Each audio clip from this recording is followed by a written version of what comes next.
podium here. I'm not sure how we'll be doing that thing, but thank you so much for coming. Before I begin, I would like to thank the Department of History for inviting me today, and to thank all of you for coming. It is an honor to be here, and I'm very excited to share this bit of my work with you. The research that I will present today comes out of my larger project, which is a study of social, cultural, and political relations between the Soviet Union and the Middle East from roughly 1917 through the end of the 1960s. These exchanges, I argue, shaped Soviet conceptions and definitions of the idea of the East, which was explicitly defined in the mid-1920s by Stalin as having both a foreign and a domestic Soviet component.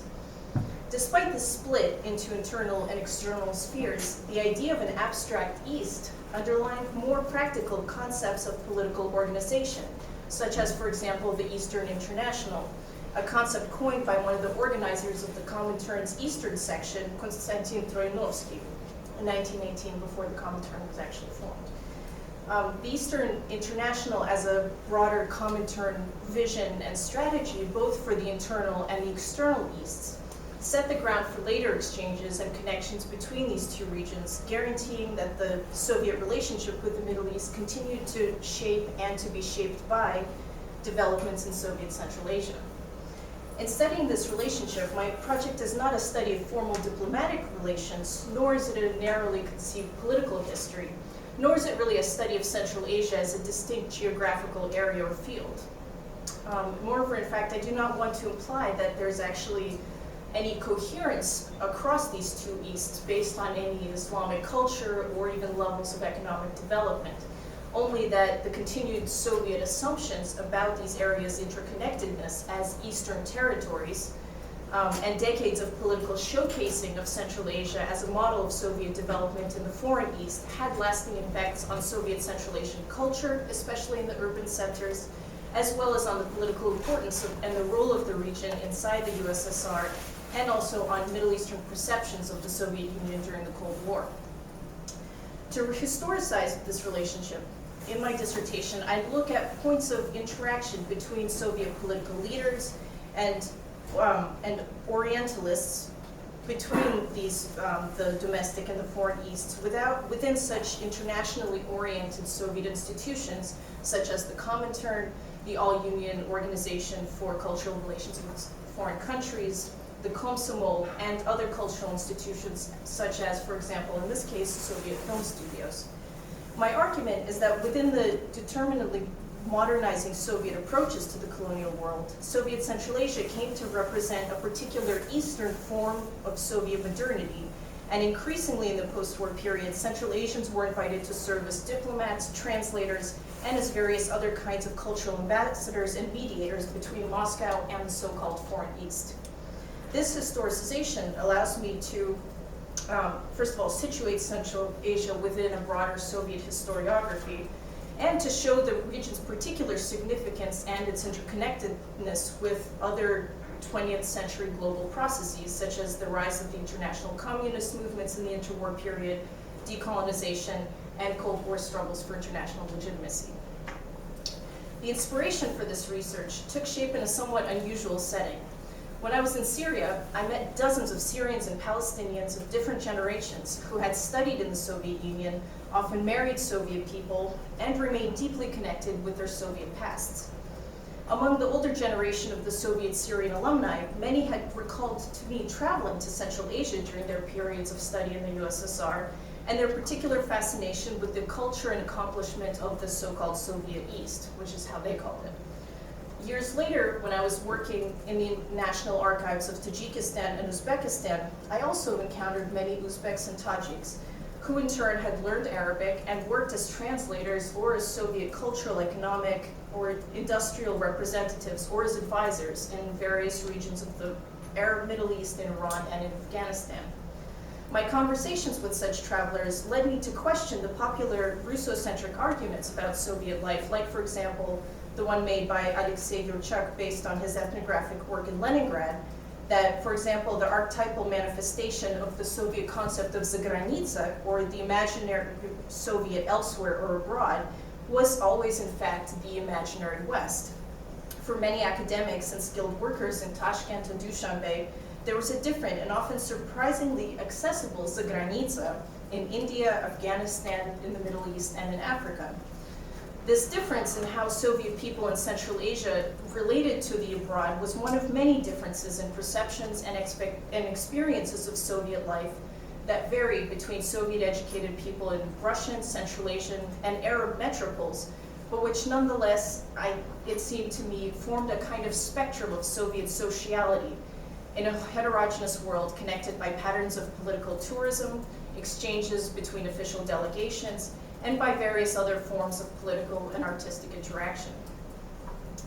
The section of my dissertation which I will present here today is based on an SSRC Eurasia working paper currently under review for publication.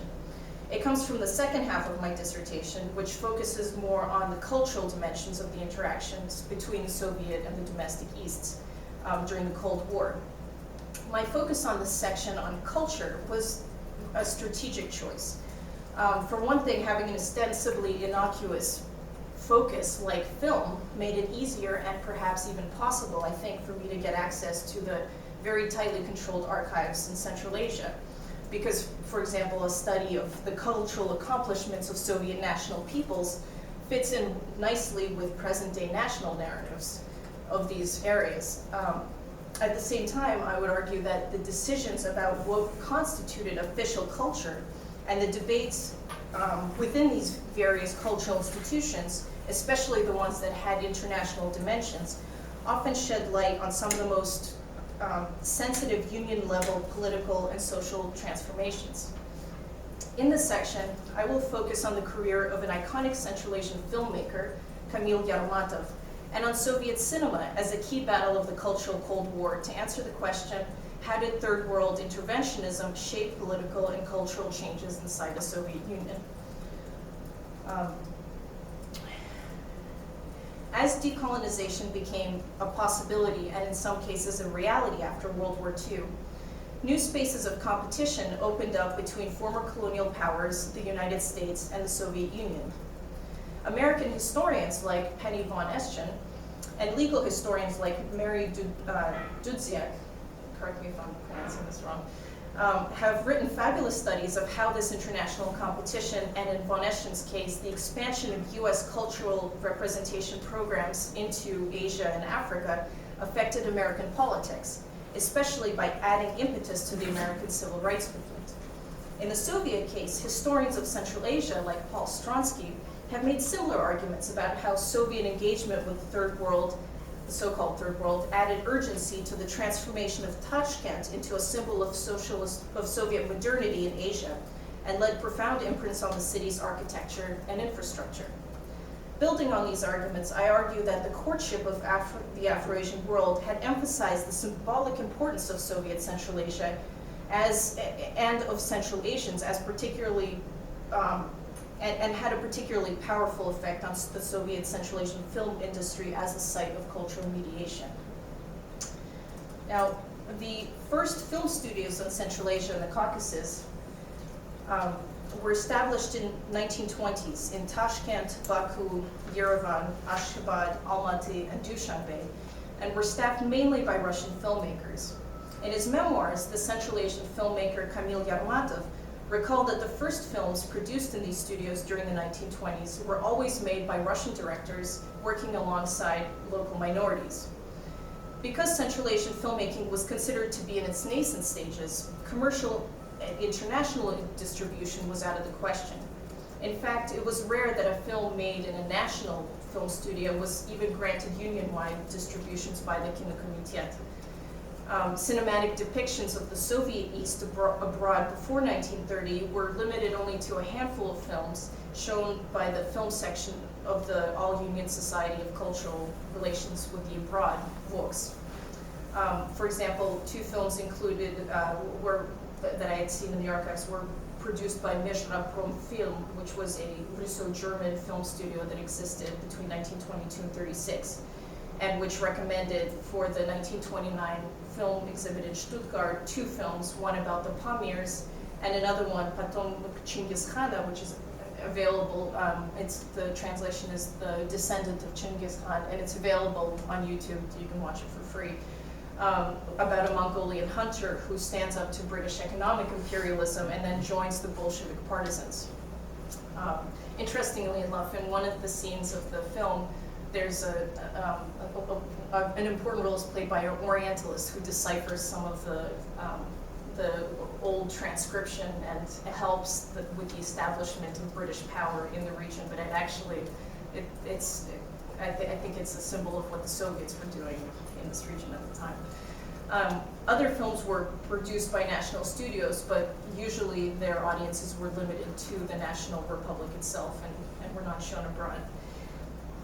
However, during the massive expansion of the affirmative action programs during the first 5-year plan, starting from the late 20s, the Soviet leadership began to teach and promote a new generation of workers and communists, especially those from what they considered to be backwards nationalities in Central Asia.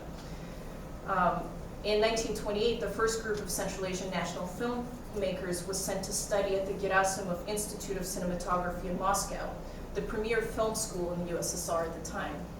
Among them was the young Tajik Kamil Yarmatov, the future head of Uzbek Film Studios, who described his surprise when the group arrived in Moscow and was admitted without having to take the mandatory entrance exams because, as he was told, quote, the levels of knowledge in Uzbekistan were so low and the Republic was lagging behind. Yarmatov disliked this affirmative action, but the Institute director explained to him the need for national cadres at the time and for the national cultural development as a critical prerogative of Soviet policy. After taking courses with Sergei Eisenstein and other prominent Soviet filmmakers, Yarmatov produced his first film in 1934 called Immigrant, which he directed and starred in. This is Yarmatov below. And it would be the first Tajik film to be granted union-wide distribution rights. Now, this film presented the story of a young man named Kamil, who was played by Yarmatov himself and was actually named after the director and the producer, who was convinced by a foreign imposter in Tajikistan and also by a local mullah to emigrate from the Soviet Union to the land of Holy Islam, Священный Islam. In the film, the protagonist vacillates for a while about making this decision until final disillusionment with life in Soviet Tajikistan sets in after he sees his wife taking off her veil in the company of a group of local actresses, Greek prostitutes.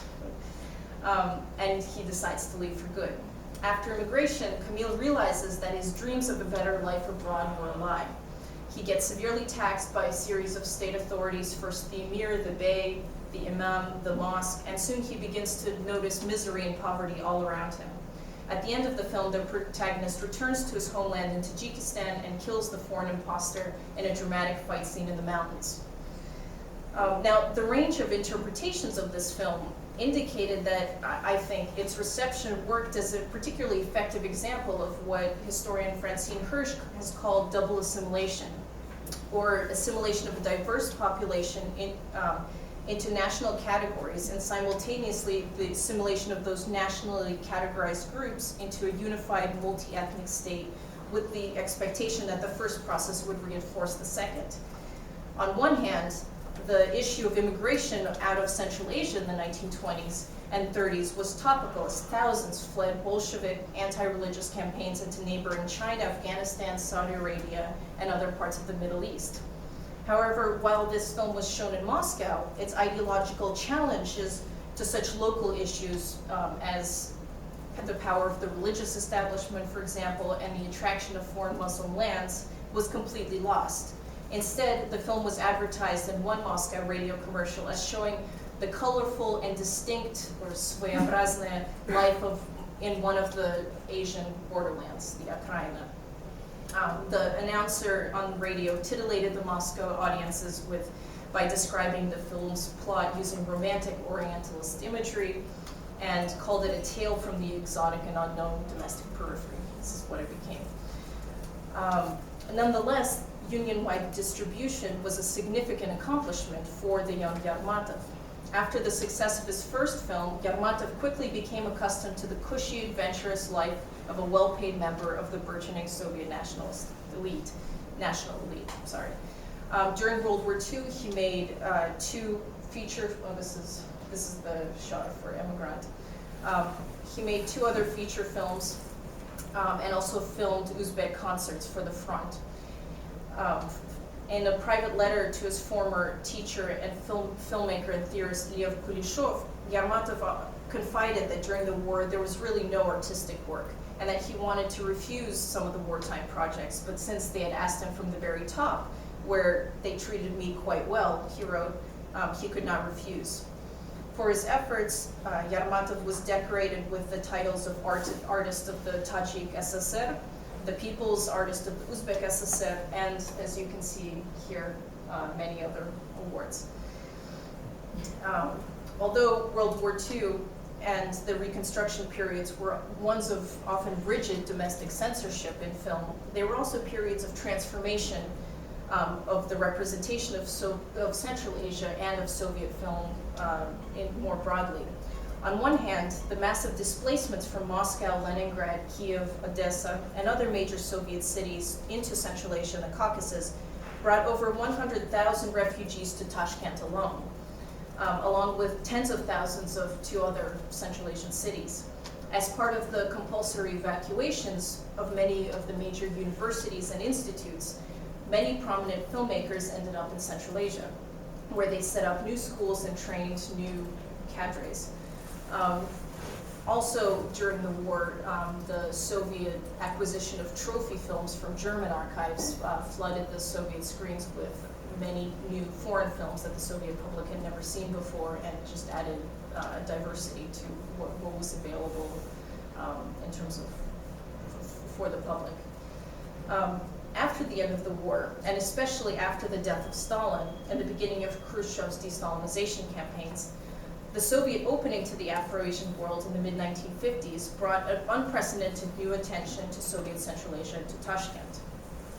Paul Stronsky interprets this phenomenon as an effort by Soviet party leaders to present Tashkent as a model Asian city and as an example of how socialism could be adapted beyond the original European roots to assist less developed or even backward societies in advancing out of poverty and colonialism.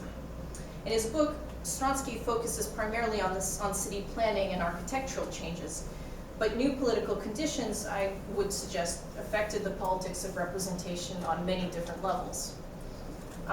As more foreign delegations came to visit Soviet Central Asia in the 1950s, Soviet cultural presence in Asia and Africa also expanded in spheres of radio, publication, and cinema. In 1956, Soviet films were shown for the first time in Syria, and screenings in Egypt also increased significantly. The same year, in 1956, new representative bureaus of Sovexport Film, which was the agency responsible for exporting films for commercial purposes abroad, their representatives were open in Egypt and Lebanon. And also the Ministry of Culture increased the circulation of Soviet films in other bourgeois countries.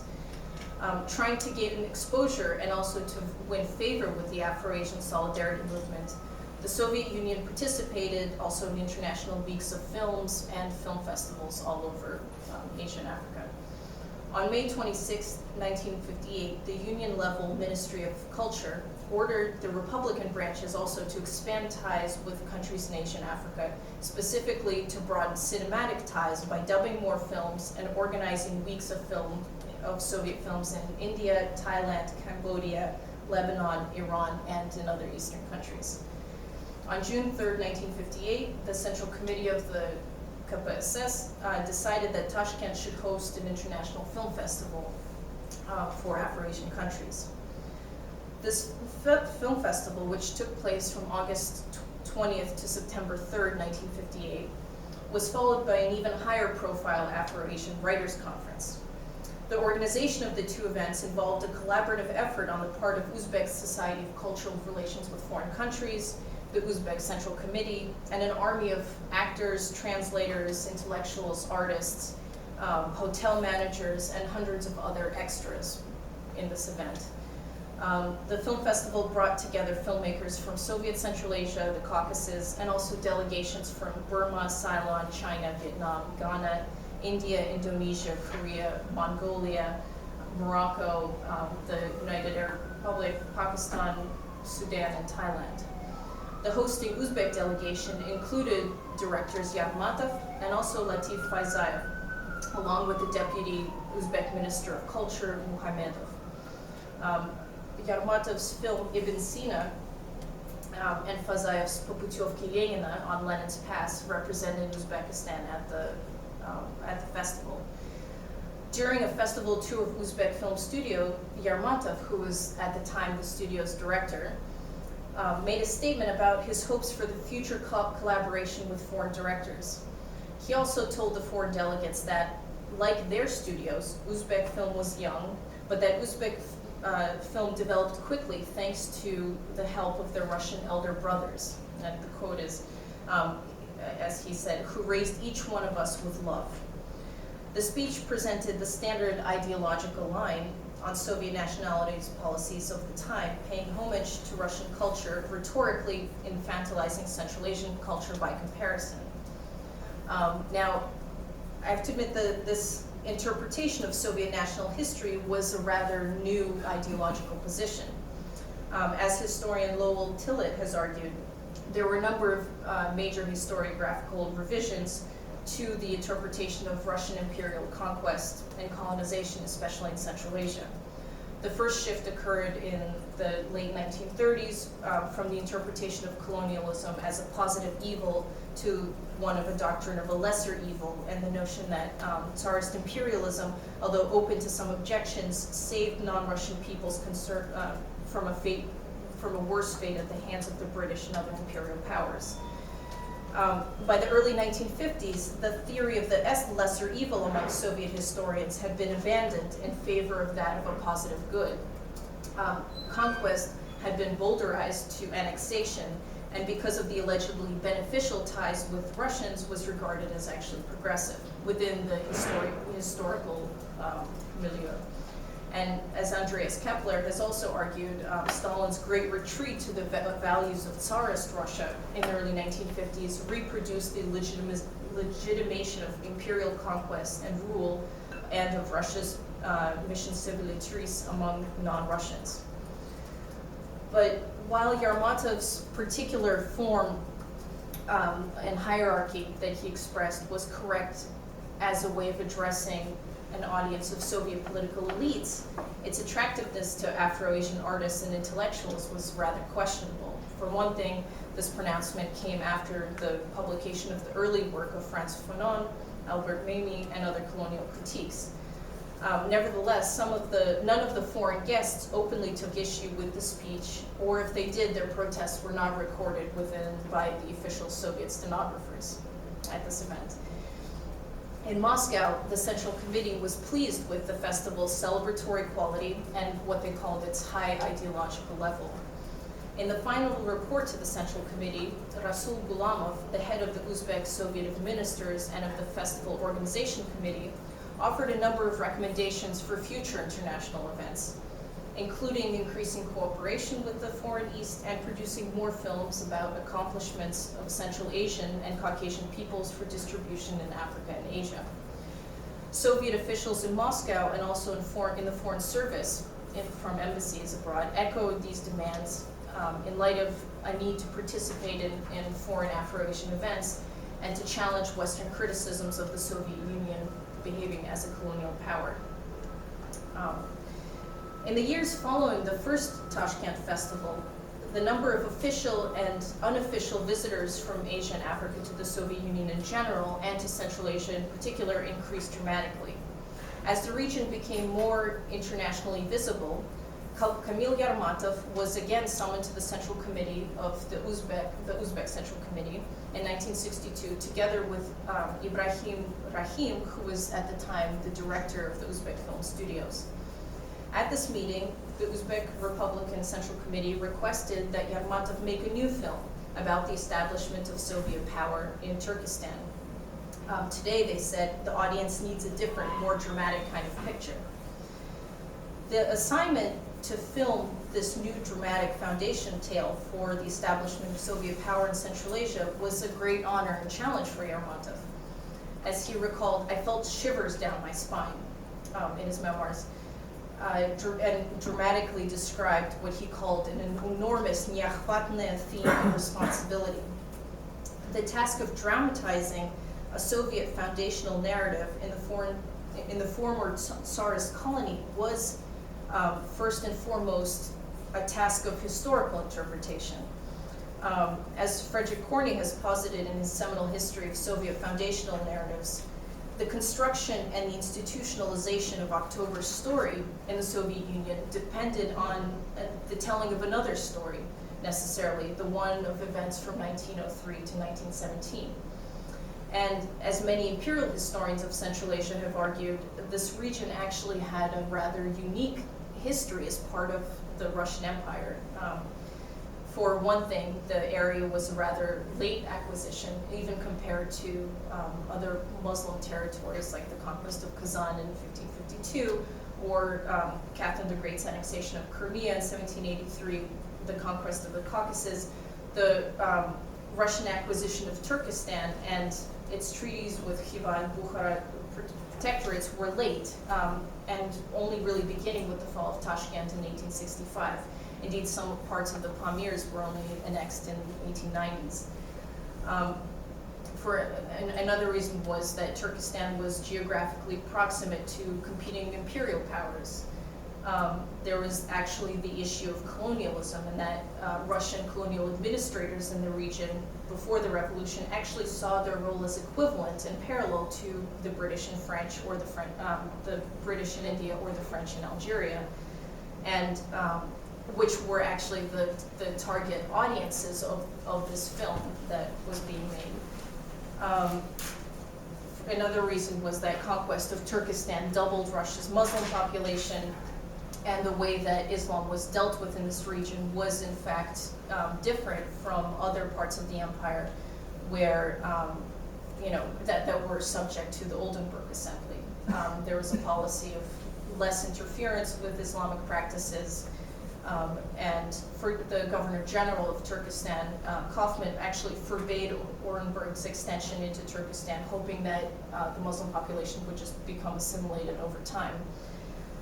And finally, this area, Turkestan and also of Khiva and Bukhara, were incorporated through military conquest, and then had to be again reincorporated into the Soviet Union, again through military conquests in 1919, 1920. So there are a number of reasons why this area required a different foundational tale from that of the revolution in St. Petersburg and in Moscow, and also of other parts of the empire that were the RSFSR. So, and also given the particular propaganda needs of the 1960s, this tale had to offer both domestic and international legitimization, and also to tell a story about a colonized people fighting for their liberation without secession from the state. So Yarmatov's final product, Burya nad Aziv, or Storm over Asia, premiered in 1964. Now, this film begins with a frame tale, a device that actually evokes the narrative structure of the Arabian Nights. In the opening scene, a proud young man, Jamil, is interrogated before his execution by a gang of Basmach warrior Yusuf Avantush Akkad. During this interrogation, Jamil boldly condemns the destruction of the Civil War and tells a story, and starts to tell his own tale, which takes us to Petrograd. This is the Avantush Akkad, the Basmach leader, who shows his scars from being beaten by Tsarist authorities. That's Jamil telling the story. So the story takes us to Petrograd, where he's in jail for revolutionary activities with a Russian comrade, Shukov. Outside, people are celebrating, this is him with the comrade. Outside, people are celebrating the revolution and then break into the prison to release the prisoners. Jamil and Shukin walk out into the Petrograd streets among a large group of people, some dressed as sailors. Yarmatov later recalled a particular pleasure at filming these scenes in the real historical places. shooting on the Leningrad streets in 1960 undoubtedly reminded Yarmatov of what he saw as a film student in 1920s and 30s, where, as Frederick Corney has shown, performances of the revolution often used official public ceremonies to convey to the population the dramatic and aesthetic sense of October. In the film, amid the celebration at this point, Jamil suddenly hears an Eastern melody that beckons him home. When we return to the real time of the film, his story about his experiences in prison and of the revolution in Petrograd, and also of a meeting with Lenin, persuade the Basmach leader to spare his life. This is him taking the noose off of his head. Like the shots of the revolutionary events in Leningrad, during the shooting of the Central Asian segments of this film, Yarmatov recalled in his memoirs cases of repeated blurring between his recreated battle scenes and the memories of his actors. These stories of blurring between memory and fictionalized narrative in Yarmatov's work recall the work of Yarmatov's teacher Eisenstein, who filmed massive reenactments of the revolution 3 decades earlier, in 1928, for his film October. Like the work of Eisenstein, this is a scene from a fictionalized scene from October, where of the storming of the Winter Palace. Like the work of Eisenstein, Yarmatov's recreation of Central Asian independence created possibilities for his actors to experience the revolution in Central Asia, and in their case as cavalry fighting scenes with the Basmachis and the White Army as both historical and personal foundational events. After the film was completed and screened before the Khudsovet, the Art Soviet, which made final decisions about what parts of films could be screened and what could not be, and what films would have to be cut completely and shelved. This Khudsovet raised some questions specifically about the foreign reception of these films, and especially about the film's finale, which they worried might offend the faithful, both at home and abroad. The problem was that leading up to the scene that was considered to be problematic, the Basmach leader Ivan Tush, pictured on the bottom right, who becomes Bolshevik through the course of this film, convinced by Jamil's story. At the end of the film, he infiltrates the White Army fortress by pretending to defect to the White Army along with his entire brigade. And he takes over a bank, steals a bunch of money, and gives it to the White Army as a kind of as an offer of his allegiance. He is taken in by the White Army as someone who the White General says the Muslims can really take pride in. But before the final decisive battle with the Bolsheviks, Ivan Tush tells the White Generals that he must pray with his men. And moreover, his call to prayer serves as the signal to the Red Army to attack. So with the Red Army on its way, Ivan Tush goes through the motions of prayer while giving instructions to his troops who are praying on either side of him in the row. And their attack begins before the prayer is even finished. Here you could see him, they're getting up from the prayer, and he's firing the gun before the prayer is completed, which could be a problem for foreign audiences, they believed. But during the deliberations with the Khudsovet, Yarmatov actually managed to persuade his critics that their suspicions about foreign reception by foreign Eastern peoples were actually unfounded. And he added, moreover, in his memoirs, that a few years later when he was in Damascus at a screening of this film, that this scene was met with applause and enthusiasm. This and Yarmatov's future successes in defending his artistic position show a number of things. I think it shows pride in his work, a certain degree of confidence in his position as a Soviet mediator to the foreign East, and also the relative ideological flexibility granted to such national films as opposed to films that were made at the same time by Russian directors that had other problems that, for example, like mocking Soviet bureaucracy or other ideological issues. It also, I think, indicates a degree of tension at this time between ideological censorship and also just the need to make money with these films, because these films were raising great deals of revenue both at home and abroad at the time. As Soviet films were being screened at other more local festivals, including at Soviet Weeks of Film across Asia and Africa in the early and mid-60s, further diplomatic pressure from Soviet embassies and also the Moscow Central Committee called increasingly for more Central Asian representation, and these calls contributed to further developments of Central Asian film studios, movie theaters, and also film-going culture in Soviet Central Asian and Caucasian republics. In general, cinema-going culture grew so much across the Soviet Union at this time that the average Soviet person went to the movies 20 times a year, and Soviet state revenues generated by film-goers were second only to revenues from the sale of vodka in the 1960s. And on the eve of the massive 1966 earthquake in Uzbekistan, there were 145,000 projectors, or kinostanovok, compared with 78,000 according to the 1958 indices. And also, moreover, another major Central Asian film festival had been organized in Tashkent in 1966 prior to this, but it was not an international event.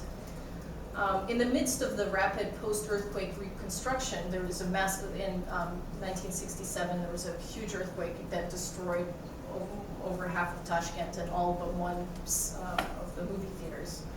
The Uzbek Central Committee proposed to organize another international Afro-Asian film festival for the following year. The film festival, which the Central Committee for some reason decided to advertise as the first, I guess in the spirit of historical revisionism, was expected to dwarf the earlier one in size due to increased Soviet investments in Central Asian film infrastructure, but also due to the existence of many new countries in Asia and Africa that had achieved independence since 1958. The Festival Organization Committee invited delegations from 22 Asian and 20 African countries, a total number that exceeded those from 1958 by over 20. And all of the original 1958 attendees were invited and came, except for the Burmese Union, which was dissolved in 1962. Yermatov and other members of the festival organizing committee had worked hard to make the 1968 festival into a massive international event. Yermatov was sent specifically on a tour of the Middle East to promote the festival and to personally issue invitations to big names in various Arab film industries, including actors and directors. On October 20th, 1968, 247 foreign official guests had arrived in Tashkent from 40 different countries for the festival's opening. In addition, 226 journalists were present, of which 71 had come from 35 different countries in Asia, Africa, Europe, and America. This is just to give a sense of the scale of this event. Opening the festival was, and representing Uzbek film studios and the Soviet Union by extension, was Yermatov's sequel to Storm Over Asia and the second film in his revolutionary trilogy, Horsemen of the Revolution, which he dedicated to the Chekists, the revolutionaries and employees of the Soviet state security agencies of the 1920s. Yermatov's sequel, Horsemen of the Revolution, was shown on the opening night of this festival and bore resemblance to its prequel. It also opened up with an execution that was sanctioned by the governor of general governor of Turkestan in 1916, and showed Tsarist authorities as very evil and uncaring. For example, one Russian colonel in charge of keeping order during the execution said to another, "Я бы всех перевешал." So I would hang all of them, referring to the Central Asian masses that have gathered to watch this this execution.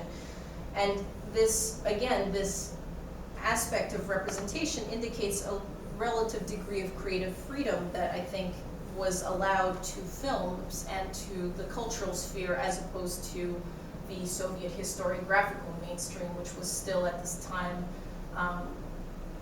showing colonialism to be, before the revolution, a kind of good because of Russian influences.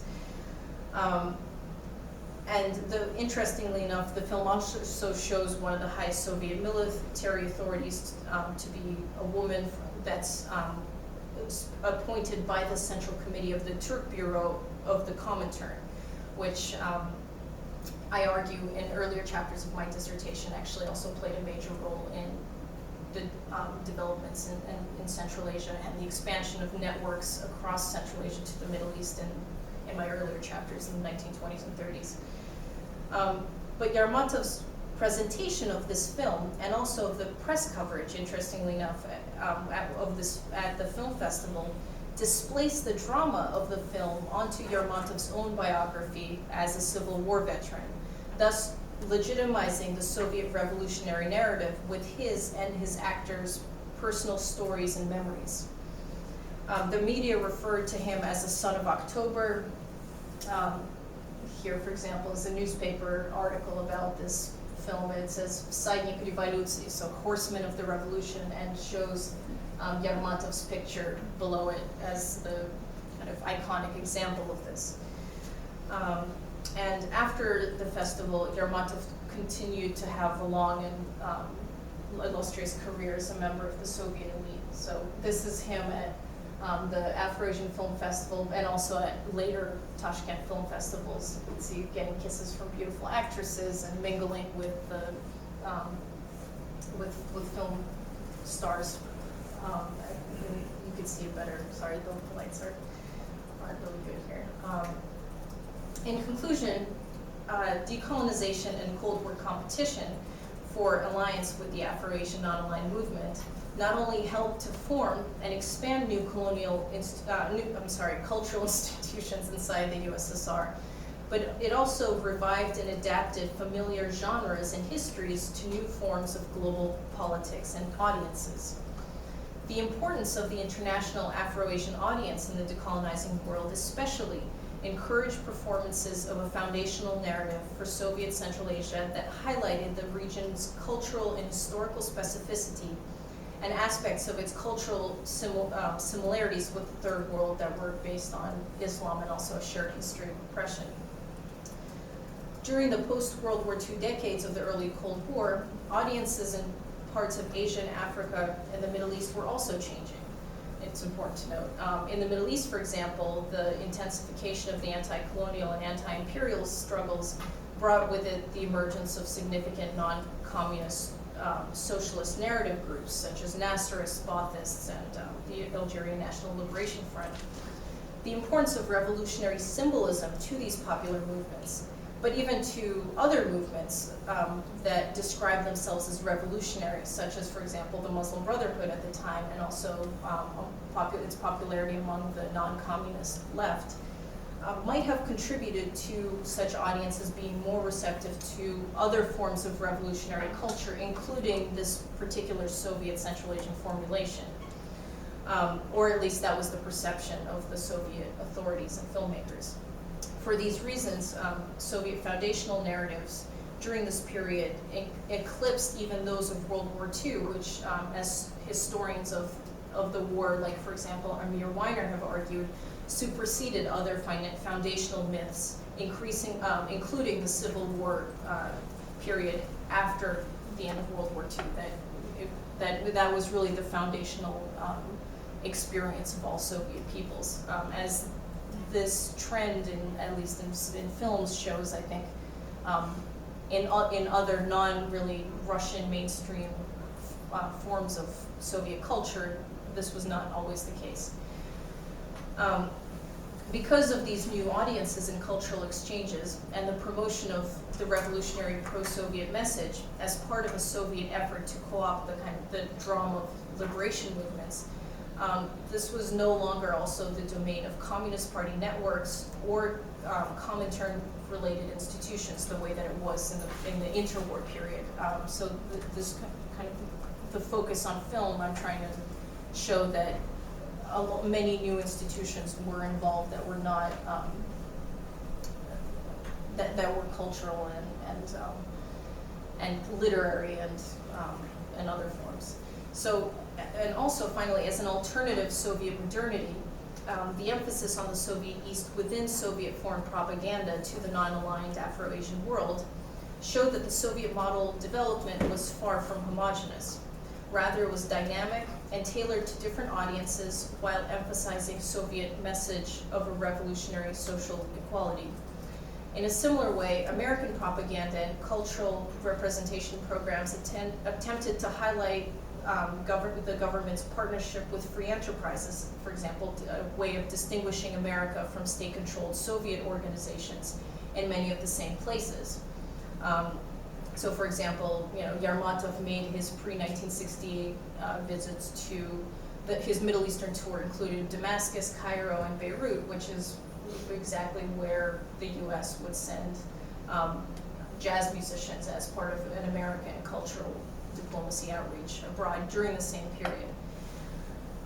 Finally, the focus on Central Asian films as a basis for one possible answer to the question of how did Soviet foreign relations shape domestic politics forces a degree of recentering of Cold War cultural history, including that of film, which tends to view Soviet culture as predominantly Russian works produced in Moscow and Leningrad, usually for European or American audiences and consumption.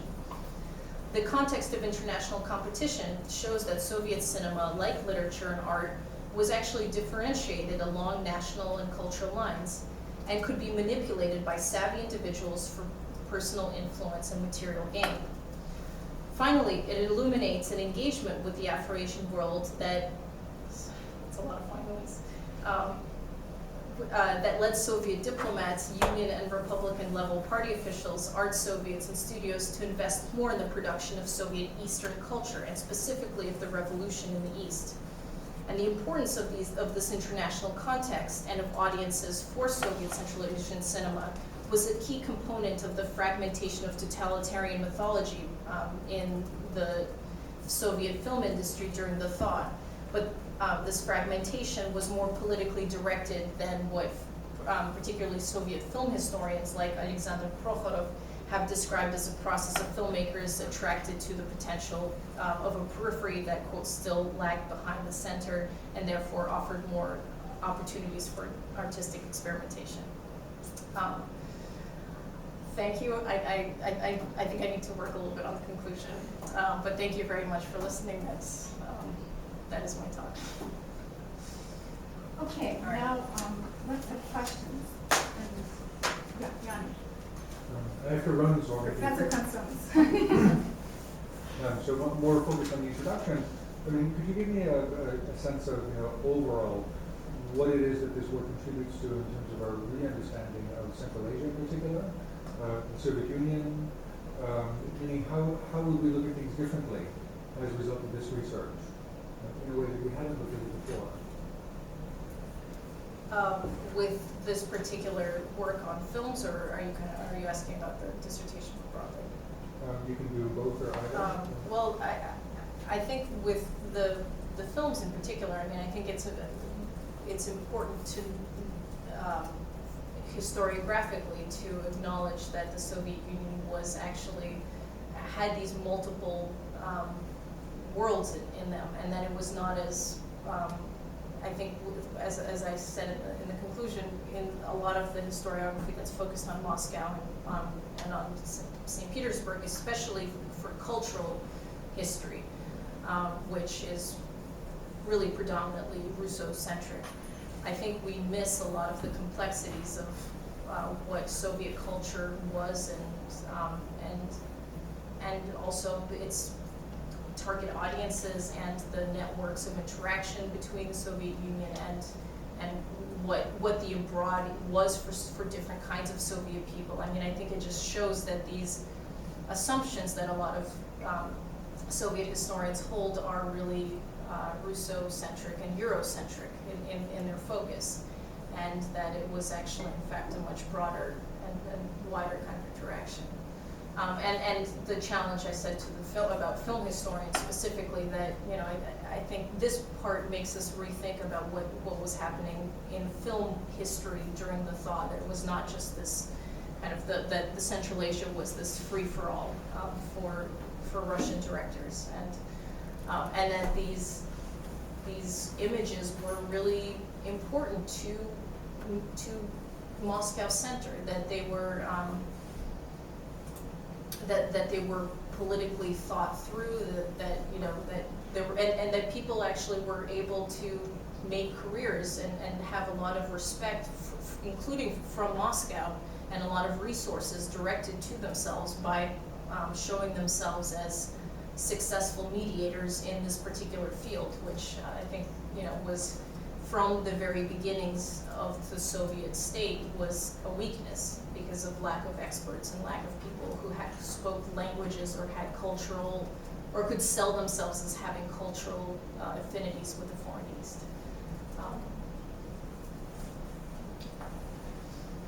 Other questions? Dave? Yeah, I wanted to pick up on kind of two really interesting moments about the evaluation of Immigrant, which was different in St. Petersburg than it was in Tashkent, for example, where it was read differently, and you kind of talk about the radio description of it. And then another moment when a similar thing happens at the 1956 Afro-Asian Film Festival, where Yarmatov's sort of infantilizing of Central Asia, talking about the way Central Asia has been modernized and how the great big brother of Russia was sort of lost on all of these foreign participants in the film festival. And I'm wondering, with the second case, you said that this wasn't really, there wasn't a response to it, at least in the transcriptions of this speech. What do you make of that, of these moments of kind of crossing the wires, or different readings of the same thing? It seems really significant, like you suggested with the Immigrant case. But then, what do you make, say, with the film festival? That I mean, I think there's no way that any dissent could have actually been recorded. I think by in the self-interest and self-preservation of the people who were organizing this festival, there's no way that they're gonna, I don't think, and I don't think it would have been actually been uttered officially by the foreigners who were invited. Their trips were paid for, they were wined and dined. I mean, occasionally communists, who were on official party visits, I've heard would, verbalize explicit challenges, but I think, this was also not one of the main battles. Like this, it wasn't, an interpretation of a party line, which for communists was important. But I think that the actual interpretation, is significant because it's a kind of, it's a displacement of this double assimilation. So I think, whereas I think Central Asia was important or the model of double assimilation works particularly effectively in the interwar period to show how the individual nations and national cultures were assimilated. I think in the post-war period, it's just taken one step further, and it's an assimilation of it's like a third step. Like they're showing that this is what Soviet life is like to foreigners. To foreigners, right. And it's a different direction. So it's rather than assimilating inwards, in terms of building up the actual empire within the borders, I think it's like an assimilation of Sovietness projected outwards. Right. So if I could just rephrase my question a little bit, that's what I understood your argument to be, that you're suggesting that the Central Asian filmmaker was sort of used or was seen by Soviet officials as useful for kind of proselytizing to the Foreign East, right? Mm-hmm. But in your description of the film festival, you said that it didn't really have presumably the desired effect. So my question is, how are you gauging, if you, without evidence, how do you gauge that it didn't have the desired effect? And number two, sort of, what were Soviet officials saying, if that was the case, that it wasn't having the desired effect, wasn't that undermining the ostensible purpose of promoting Central Asian film? I mean, I don't know how to actually address this without the sources. I mean, yeah. Okay, I want to intervene just because we're all together here. First, why do you assume that the elites didn't like it? The foreign elites didn't like it? I actually think you're introducing a question you can't answer, as you're just about to tell Dave. Yeah. You can't answer because you don't know how the foreign elites responded. But I think you're making an assumption that the ideology of the Big Brother is somehow going to be offensive to foreign elites, even those elites that, and the assumption goes something like this, they're from decolonizing or decolonized or liberationist countries, they're not going to, you're going to not like, a statement of hierarchy.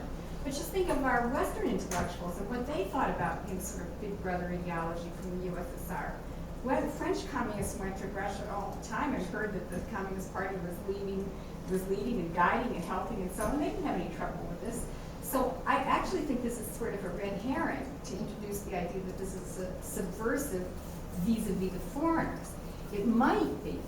It might be. It might be. I was just trying to raise the possibility that it might be, because if people were, there were large percentages of these foreign intellectuals which were sensitized to these colonial debates, I think. But with the USSR as a model of doing something differently, they don't necessarily make this leap to say the Russians are a colonial power. But that's what people were saying. That's what anti-Soviet critics were saying at the time. But they're not there at the Film Festival, right?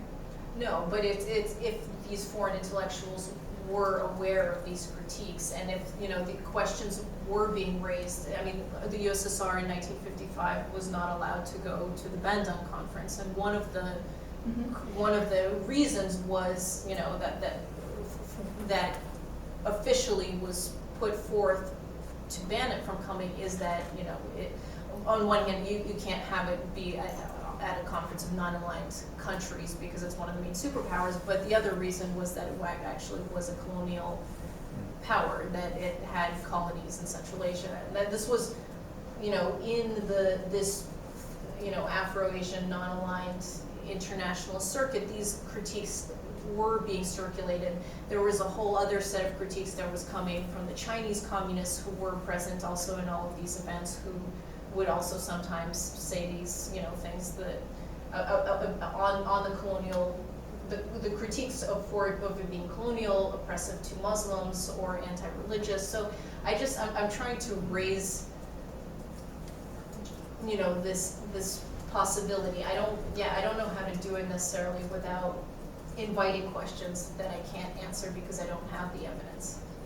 I just think I just thought it was interesting historically to that these critiques not only at this is post Bandung, but this post early Fanon work. So just to historicize it within that. I don't necessarily want to imply though that this should have been a problem. I don't know if it's possible to. I think it's a really interesting moment. I think, and it totally makes sense why you brought it up. I guess my question was that it sounded more like, when in your talk, it sounded more like it fit seamlessly into bolstering your larger argument, which was that these Central Asian cultural producers are being used as a kind of advertising for the foreign East. And so, maybe just to, if the point is kind of to historicize it a little bit, and correlate it with other things that are happening, I think that's fine. But it sounded more like the Fanon reference was like, therefore these delegates from like Burma or whatever would have been critical, or wouldn't have bought the Big Brother thing. And so it sounded like you were making a causal link where, so maybe being more clear about there's a correlation here, but. Yeah, I just wanted to bring it out because just to emphasize how completely paradoxical this, I think, position was. Because it is, they are trying to show this as an anti-colonial revolution. It's people who had been colonized who are, now saying this, we were liberated from colonialism by this power that militarily dominated us. And that's what other people, that's what the critiques are, of this, that coming from the United States, from other Soviet critics. It's a very difficult position, I think, ideologically, to find oneself in, for Yarmatov. And that's the only reason I threw that out there, was to show that it's, Well, I'm just thinking that we could talk more generally about the conclusions and so on, but the Russians as the biggest brother was a dominant narrative during World War II. For the Russians and for the Ukrainians, let's say. I mean, for Ukraine, the notion that Russia was the big brother of the republics. That language comes into usage generally and during the war. So it's not as if it's being, invented, but it is being highlighted. And but this isn't Ukraine, though. That's right. The question here is, are you people colonizers? But all I'm saying is, yeah, that could be. But I think that that's why I think I you need to line up the specific rhetorics a little bit more for these the audience that doesn't have much idea of Soviet history, and to really give a clear idea of where something is at odds with the sort of standard narratives, of which there were several. So that would be some more sign points, I think, for what the standard picture is, because what you're doing is totally giving us a different perspective on inside and outside and internal relations. For example, the second Congress is taking place right after the Prague Spring. Okay, so you take a Western historiography. What happened in 1968? Well, what happened in 1968 is a very European story about what happened in 1968. It's going to result in disillusionment and all sorts of things. Right, and this one is, it's 1 month, 2 months after the invasion. So I would like to know, I'm sure someone in the audience probably is going to want to know, did these people mention that? Or are we really saying that when we really take a different look, we're looking at different audiences, we're looking at history a different way, and they're not really, they're very disconnected from these kind of major iconic events in the Western historiography of the Soviet Union. Even if you can't answer it, I think you could raise that as a question.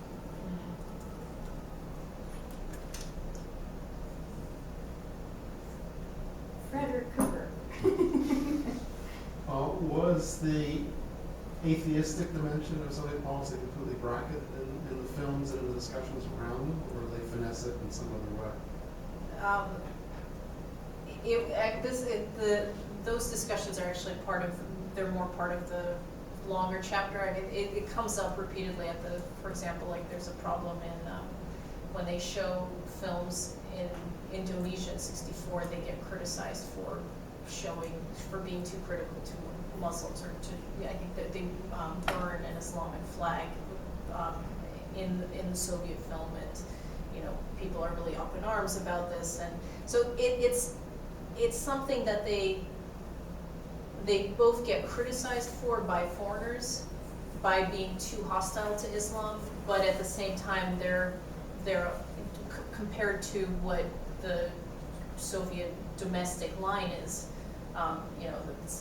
Everyone's atheist and everyone in the state is atheist. This is, I think, they get a huge degree of leniency because it's something kind of between foreign relations and domestic, and because there were institutions like Sadum, the domestic muftiyate, which had this whole sphere of legitimate Islam that existed, that they very actively showed to foreigners who came as proof of their religious leniency. But it occupied this very strange, also ideologically ambiguous and often contradictory position, and the muftis had to be very eloquent and very quick on their feet to kind of react to these questions by foreigners in very clever ways. So I think the film industry was something in between, because, you know, they, especially for these films that are set in 1918 and 1919, you know, it's, you know, they don't have any of the pan-Islam stuff, so that the Basmachi are really just kind of these anti-Soviet warriors in line with the White Army. Their religious dimension is de-emphasized, for example. Like, they're not shown as Jadids or as, you know, as Muslim, you know, reformers. Those dimensions are completely erased.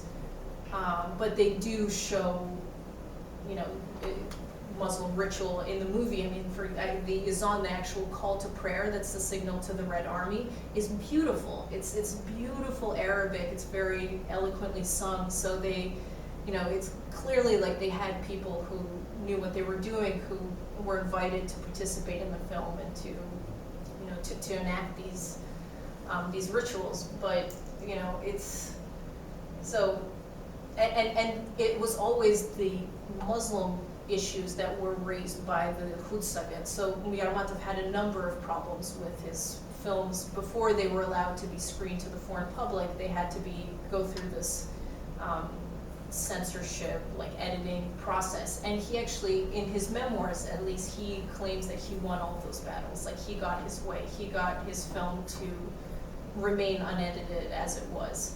And I'm not sure why, if it's, you know, his authority or, you know, or his ego in writing the memoirs, which, you know, kind of doesn't allow for criticism to enter. But I mean, that was always a live issue that was being debated.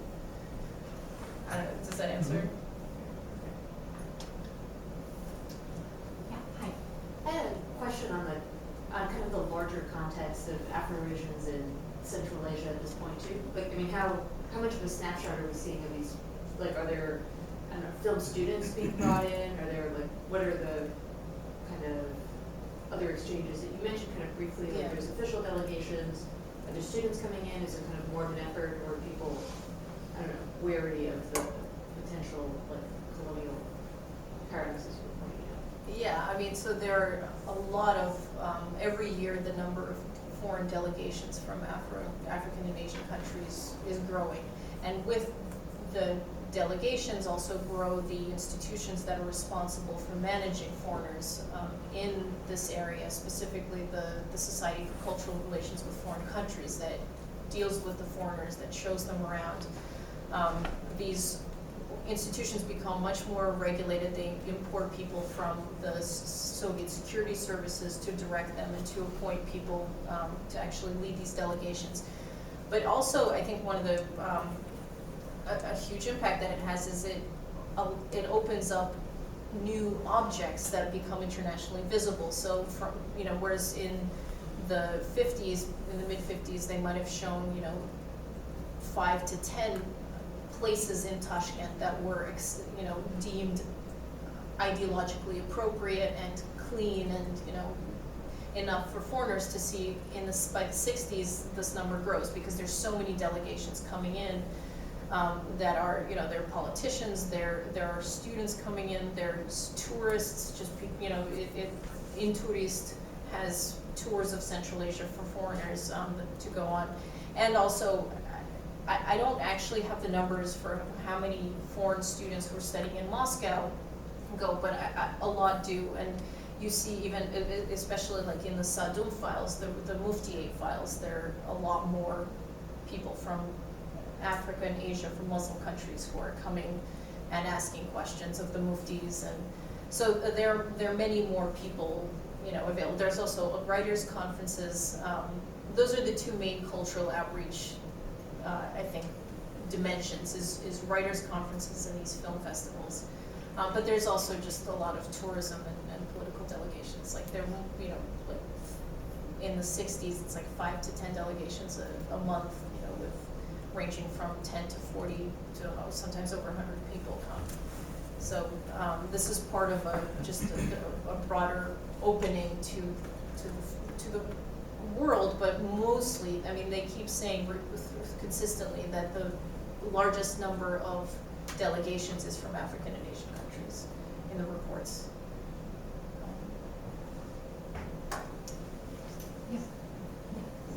I had a question about reception, and so I don't know if you get into this as much, but I was interested in like the scale shift you described at the beginning from like this internal East to Soviet, like these Uzbek films become Soviet films abroad. And you mentioned that crowd in Damascus being excited about it, but I wonder, are most people seeing these films, or do you have any sense of how people in the Arab world or in parts of Africa and other parts of Africa and Asia, do they see these films as distinctly Soviet? Do they see it as, I mean, is there a perception of like that colonial critique that was brought up earlier? I have never actually seen reviews of these films in Arabic. In another chapter, I'm going to look at Arab coverage of these industrial expositions and other Vox events. So I'm hoping in that chapter, which I guess for the purposes of the job title will be finished. I mean, I've seen. I haven't written the chapter yet, but I think I will be able to get at the answer to that question with those sources. But with this, I've actually seen, with the exception of Yarmatov's memoirs, where he says that this film was really well received, all of the reports from Soviet embassies about these weeks of film are, that no one goes, that they're disorganized, and in fact, like during Yarmatov's visit in '68 before the festival, he's meeting with the Soviet ambassador in Syria, who was Nuridin Mukhidinov, who was the former Uzbek, the first secretary of the Uzbek Central Committee, who was then in the Central Committee in Moscow, and after that gets, I think, demoted and is sent to become the ambassador of the Soviet Union in Syria. And he's saying, yeah, come show your film. At least maybe this will be something that will get people excited about, so these weeks of film that we have to do because no one goes. So it's hard to say. I mean, I think the impact was more important from what I've seen on the actual production inside the Soviet Union than I think, I'm not sure that these Uzbek films actually, changed people's perceptions of what the Soviet Union was necessarily that much. But I don't actually have the. Other questions? Yeah. I'm interested in Yarmatov's status as a Central Asian filmmaker. I mean, given that he was trained, what kind of claims were made about his films in particular as authentically Central Asian? I mean, is there anything formally about them aside from their setting and content?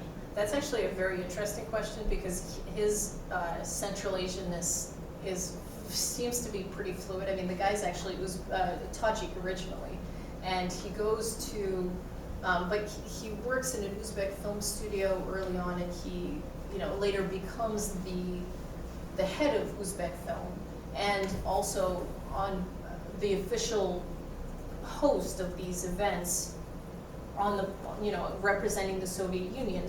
And what's interesting is that when he's the director of Uzbek film, in all of these reports, he's always called Uzbek. Like his Tajikness gets erased because I think they decide it's too complicated to explain to the foreigners, the national politics and why there's Tajik as the head of Uzbek film, and then so he gets kind of Uzbekified in, for the purposes of these events. As he gets Sovietized, he also, because Uzbekistan really was much more the cultural capital of Soviet Central Asia and of the Soviet East in that way. I mean, it's really mostly like Tashkent and Baku. So his, because it was confusing at first. It was like, are we talking about the same person? But he becomes Uzbek, and and then he becomes a symbol of this kind of revolutionary warrior from the period of, before the the delineations of these republics. I mean, he's just kind of, as when he's called the horseman of the revolution, he's called Central Asian, he's called Uzbek, rarely Tajik. Do you get a sense, though, that his sort of whole career is an extension of being granted admission to the film school without having to take an exam? I mean, is it sort of needing a need to have he simply wouldn't have had, I mean, it wouldn't have been possible without that, you know, the affirmative action programs of the late 20s. And, you know, and once he gets the status of, you know, once his film gets union-wide distribution, he becomes the first Tajik who can show Central Asia to others, to non-Tajiks. And then once I think that, you know, shift happens for him in 1934 with Immigrant, it's not, you know, too far away that, you know, his Ibn Sina becomes, you know, the Soviet Central Asian film shown to foreigners. So it's just, you know, one step up. So yeah, I think it wouldn't have been possible without that, because he had to pass through that, you know, through those controls. I mean, it's a level of trust. It's a network of people that he knew that, you know, gave him a different kind of status from other national filmmakers. And compared to Russian filmmakers making films of Central Asia, these films were seen as more. Well, he was seen as like because they could do that with him, they could, you know, blend his films and his historical, you know, experiences of living in that area, because he actually, I mean, he claims that he fought on horseback. And in all of his speeches, even in his memoirs and in pamphlets about him, he really appropriates this image and says, you know, this is my film, this is my Soviet film, but this was also my life, and this was reality, and this was history. And, you know, and he's also, moreover, if there's any ambiguity about, you know, is this a colonized subject, or is this, you know, what are these people? To have one of them go and say, no, we were not colonized, in fact, we were liberated by the revolution, has a totally different kind of power behind it than if a Russian were to say something like that. So. Benny. So I'm wondering about, you mentioned that with decolonization there was more of an interest in, there was more relation between Afro-Asians generally and Central Asia. So, I mean, I just wanted you to clarify whether is it kind of a decolonizing, like, is it decolonization that leads to this connection, or is this a continuation of something that's been happening previously? I think the pressure that it's decolonization, but it's also a Cold War context where, you know, the Soviet Union actually needs and is actively pursuing supporters in these areas, and these, you know, it sees itself as competing with the United States for kind of the, you know, the hearts and minds of these people. And I think it's that practical political prerogative that, you know, that's really the driving force here. I don't think that, I mean, during the 1920s, there was this rhetoric of internationalism and, you know, the Bolshevik Revolution. I think people took it much more seriously, you know, and the Comintern actually organized these revolutions, and much more money was spent on it, but it wasn't, you know, the overall strategy had shifted. I mean, they were giving weapons, they were, you know, offering political aid, economic aid, but it wasn't.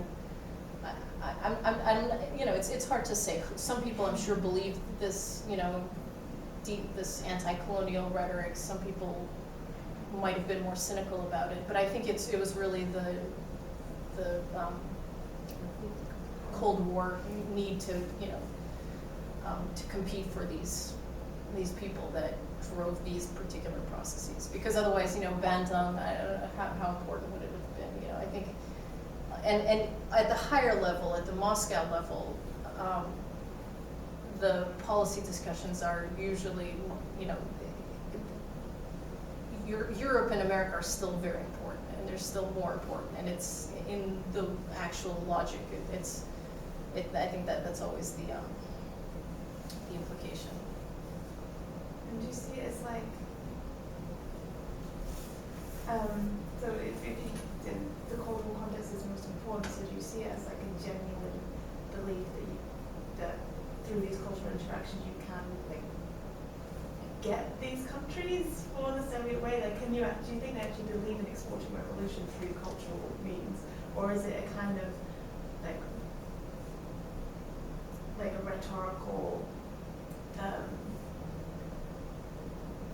almost like media device, where that they're using these films to show that they can catch the hearts and minds of the people, but they actually showing.